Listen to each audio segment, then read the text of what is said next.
Uh, Thank you, Roger. I want to welcome everybody to the Hawaii Book and Music Festival and the Better Tomorrow Speakers series. Today, we're going to be talking about Buddhism, writing, and race with one of the country's most celebrated authors, Charles Johnson, who is joining us from the East Coast at his ungodly time of almost midnight. So I really appreciate you doing this at such a late time in your day. Charles is the author of 25 books in a breathtaking array of genres: novels, screenplays, short stories, literary criticism, philosophical treatises, memoir, children's literature, political cartoons, and forthcoming, a graphic novel. He has received some of the nation's highest literary honors, the National Book Award for his Middle Passages, perhaps his most famous work, a MacArthur Genius Fellowship, the American Academy of Arts and Letters Award, a Writers Guild Award, and the W.E.B. Du Bois Award from the National Black Writers Conference. He is also a lifelong student and practitioner of Buddhism, and his new book with Stephen Barnes is called The Eightfold Path. Can't get more Buddhist than that. And it will interweave Buddhist teachings with Afrofuturism. We're honored to have him join us. Aloha and welcome, Charles. Thank you for having me. Now, a note on format before we begin. We have been collecting your questions on social media, but we also want to hear from you live. If you're joining us on Zoom, you can submit questions and comments via the Q&A portal, and we have student staff relaying some of them to us. If you're joining us on YouTube, Twitter, or Facebook, you can also post questions and comments there. So, Charles, let's start with the future and then work our way back to your past. Your next book is going to be a graphic novel with a very Buddhist title, The Eightfold Path. Would you first of all explain what Afrofuturism is and how you envision Buddhism's relationship to it? Okay, let me say a couple of things before I address that. I co-authored this book with my friend, Stephen Barnes, who is a very prominent science fiction and fantasy writer. He must have 30 books published by now. And we collaborated on this, but for me, it's really Steve Barnes's book. He's extremely prolific and creative. And this book is being published by an imprint called Megascope, which is devoted to graphic novels by and about people of color, Black people. So Steve Barnes conceived the ideas for the book, provided the characters, and he also provided the plots. And he's very much influenced by the old EC comics, horror comics of the 1950s. So these are kind of like horror stories that Steve has conceived. Now, what he wanted from me was to provide a Buddhist kind of foundation or framework for the stories. I contributed to the graphic novel an essay explaining what the Eightfold Path has traditionally meant to Buddhist practitioners. And while he provided the meat and the potatoes, right, the characters, the story idea, and the plot, I provided the seasoning. That is to say, I sprinkled philosophical ideas and particularly Buddhist ideas in the text. So no one is going to learn, in my opinion, what the Eightfold Path is, except in a negative way. You're going to see in the stories what you should not do if you are following, the Eightfold Path. You're going to see greed. You're going to see hatred. You're going to see ignorance. But the characters all come to a revelation by the end of the story that is compatible with a Buddhist message.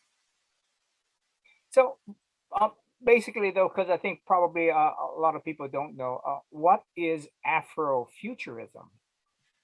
Afrofuturism is something that Steve Barnes and his companion, sci-fi writer Tanabe do, have been involved with for quite some time. If you want to understand Afrofuturism, think of the meaning of Eurocentrism. What is Eurocentrism?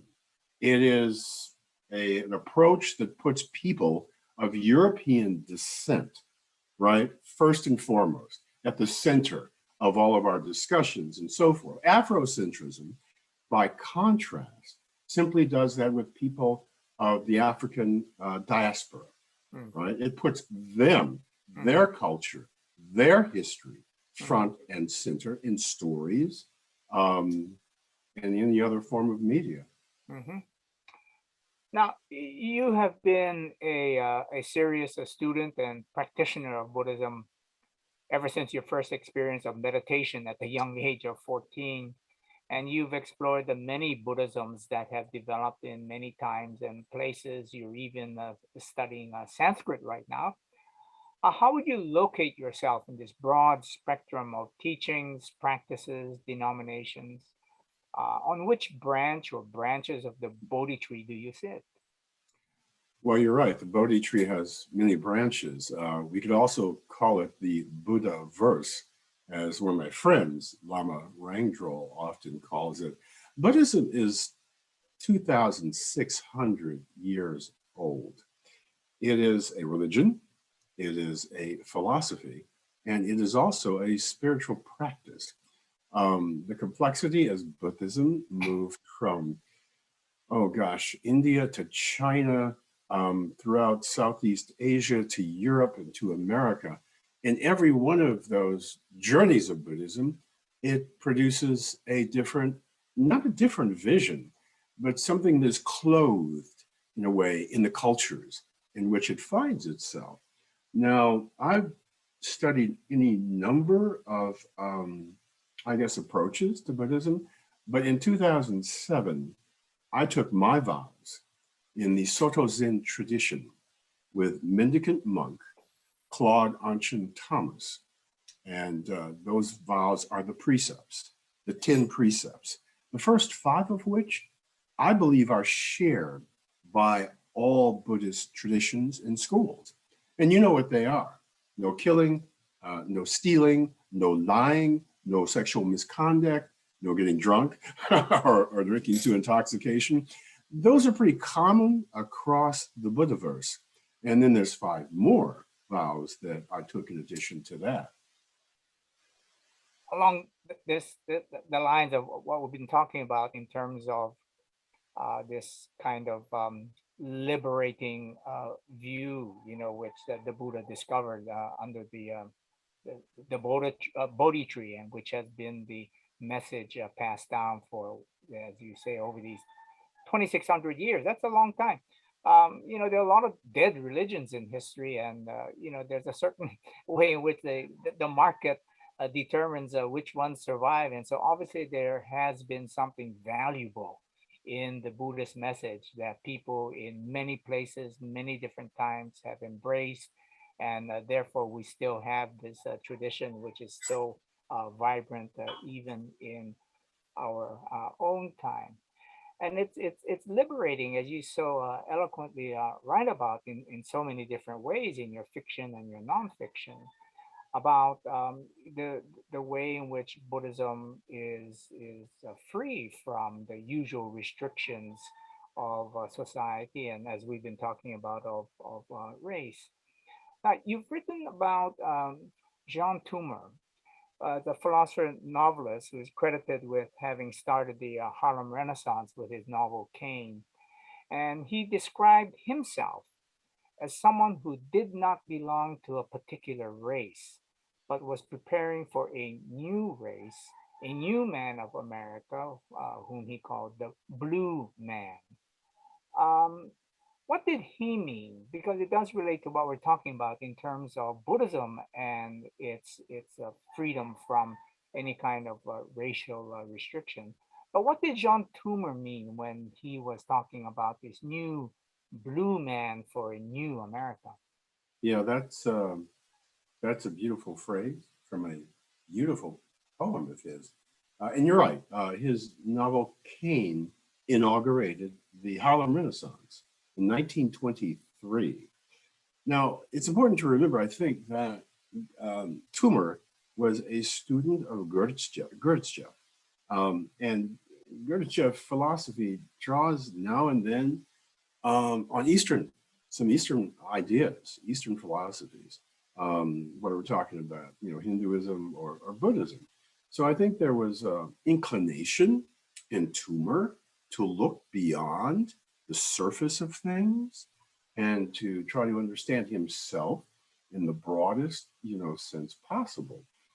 He says the new man will be a blue man. I've thought about this for a very long time.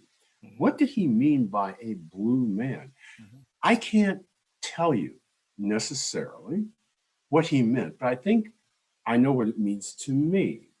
I was walking one day in San Francisco, and it was a nice day in the springtime, and I was thinking about Toomer, and I looked up at the sky, and it was blue, and suddenly it hit me. The depictions of Krishna are blue. Why is Krishna? Because he's in human form, just 2 arms, 2 legs, head. But why is he blue? Well, I understood what they were doing. His skin is blue to indicate that, like the sky, he is boundless, right? He has no edges. He is infinite. So the new man, the blue man, will be someone who shatters all of these categories and labels and boxes into which we put other people and ourselves. mhm, The new man, blue man, I suppose for Toomer is a liberated, awakened human being. mhm.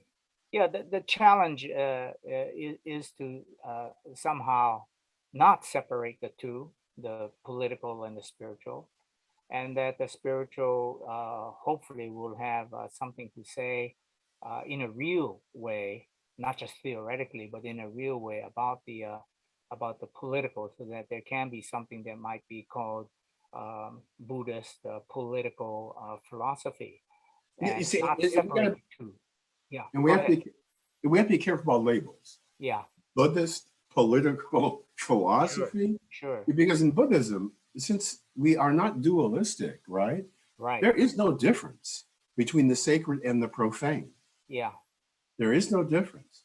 So when you act every day in a way that embodies compassion yeah, and metta, loving kindness, you are affecting the social world, and that is the political world at the same time. yeah. Let me um, take something from your novel, Oxfording Tale, um, and it comes at the sort of the climax. At least for me, it was when the Andrew Hawkins, your runaway slave, is being tracked down by a bounty hunter. And Andrew has been on this runaway journey with a friend, coffin maker named Red, and the bounty hunter catches up with Andrew, and Andrew asks him, what about Reb? Did you catch Red?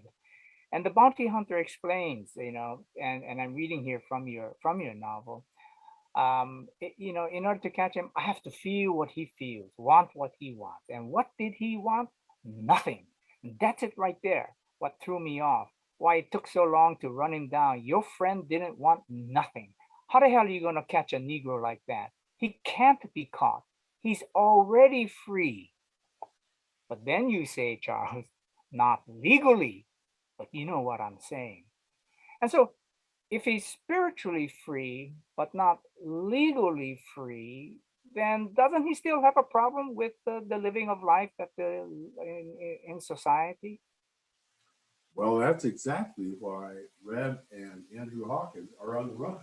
Okay, they are running away from slavery Yeah, at the plantation of Flo Hatfield. No, and they had no choice. They were going to be sent to the mines, and to yeah, be sent to the mines to work there is to die. yeah, So they are runaway slaves. yeah, Um, that's the essence of that. yeah. But it seems to me that you're kind of again splitting. Speaking of dualism, the spiritual liberation, which he has because he wants nothing. Very good Buddhist lesson to learn in terms of liberation. But on the other side, he's still legally a slave. I mean, he's still Yeah. bound, you know. So he's free spiritually, but socially, politically, you know, he's not free. And that passage reminded me of something that Muhammad Ali once said about, again, this kind of division of spiritual over legal or political freedom. And, you know, he said that Elijah Muhammad teaches us that Jesus said, the truth shall make you free. And the next part of what Ali said was really striking to me. Jesus didn't say, Abraham Lincoln will make you free. Jesus didn't say Congress gonna make you free. Jesus didn't say integration and open housing will make you free. Jesus didn't say intermarriage with white folks will make you free. Jesus said the truth will make you free. And black people today are not free because they don't know the truth. So it seems to me it's a kind of an argument similar to, you know, what your protagonist or what's happening in the Oxfording Tale, and that is that, yeah, spiritually you can be free, but that's a different kind of freedom from what Congress and Abraham Lincoln and you know, political laws and policies will make you free. So it's a, you know, totally understandable in terms of, you know, feeling this liberation within your bondage, but you're still in bondage. Okay, let me address a couple of things with that. That's a great quote by Muhammad Ali. I Yeah, mean, I had not seen that before. yeah, Um, and you said, you're quoting, Jesus said the truth will make you free, and black people are not free today because they don't know the truth. The right. next line, which you didn't read, is, and Elijah Muhammad Oh yeah, is the onlyest the man onlyest man. with that truth. Yeah. Okay, so Ali joined the Nation of Islam, and he was, and the Nation of Islam at that time was racially separatist, right? Hmm. But Ali felt that the Nation of Islam had the truth, right? I don't necessarily, I'm not going to judge that, but that's not what I think is true. I'm an integrationist, okay, not a racial separatist. Hmm. Let me back up to something else you said about the difference between legal freedom Hmm. and spiritual freedom. Hmm. In my novel Oxfording Tale, Reb, he makes it to a free state. Hmm. You know, he can get out of the South and he could go to Boston. You know, he could go to a place where he is a free man. Hmm. That's how you deal with it. You know, if you're enslaved over there, then you go over there where you won't be enslaved. You can go like this guy. I think his name was William Box Williams or something. I know his nickname was Box because he was a slave who mailed himself in a box Hmm. from the South to a free state. Yeah, You act on, you it's simple. You know, you yeah, if you're not free, then you yeah. have to take the actions that will make you free, right? Right. So it would seem that in Reb's case, he is free purely because of social political circumstances that has nothing to do with any kind of spiritual freedom. Is that how you see Reb? Um, well, not really. You know, when I was doing that novel, Uh-huh. I spent 5 years on that novel Hmm. because I really had to grapple with Buddhism. Hmm. I personally felt I had to grapple with the 10 ox-herding pictures. I also personally felt I needed to answer Herman Hesse's Siddhartha, right? Hmm. I mean, that was going to be my Buddhist novel where I got all the Buddhism out of my system. But then when I realized, I got to the end of the book, I realized, no, I just scratched the surface of my passion, Hmm. about Buddhism. Yeah. Now, if you look at Red, I had conceived him of kind of like the resident, not Buddhist, Hmm. but Taoist, Mm. Taoist on this plantation. Um, but there's enough Buddhist elements in him to be important. But I want to clarify one thing. You said Reb doesn't feel, he has no desire. Mm-hmm. People misunderstand this Mm-hmm. about Buddhism. Mm-hmm. Um, the This is the Four Noble Truths. The first noble truth says there is suffering. Mm-hmm. Okay, I think we can all agree on that. Mm-hmm. The second noble truth says the cause of suffering is Trishna. Mm-hmm. Trishna in Pali. That means, Trishna means thirst, Mm-hmm. thirst. And thirst means craving. Okay, that's the cause for the Buddha of suffering. The third noble truth says there is liberation from suffering, and the fourth noble truth says that liberation can be found in the Eightfold Path. But wouldn't we say that the cause of truth is desire? Suffering is desire. What we mean is selfish desire. Mm-hmm. Selfish desire. Desire is just energy, right? Mm-hmm. You're going to have to desire. Hey, you got to desire awakening if you're going to get on a spiritual path. You have to desire something in this life. But that doesn't mean selfish desire, nor does it mean being attached to it, to selfish desire or clinging, right? So that's a distinction I think it's very important to make, because people think Buddhists have no feelings. That's not true. If you No. practice mindfulness meditation, Yeah. you realize moment by moment in your consciousness, there is a panorama of feelings of all kinds and thoughts and memories and projections into the future. It's called the stream of consciousness, right? And that's what Buddhism is about. Mm-hmm. Buddhism is the study of consciousness. It's the study of consciousness. The earliest, most basic kind of Buddhism, 2,600 years ago, has great similarity to the Western philosophy, the method called phenomenology.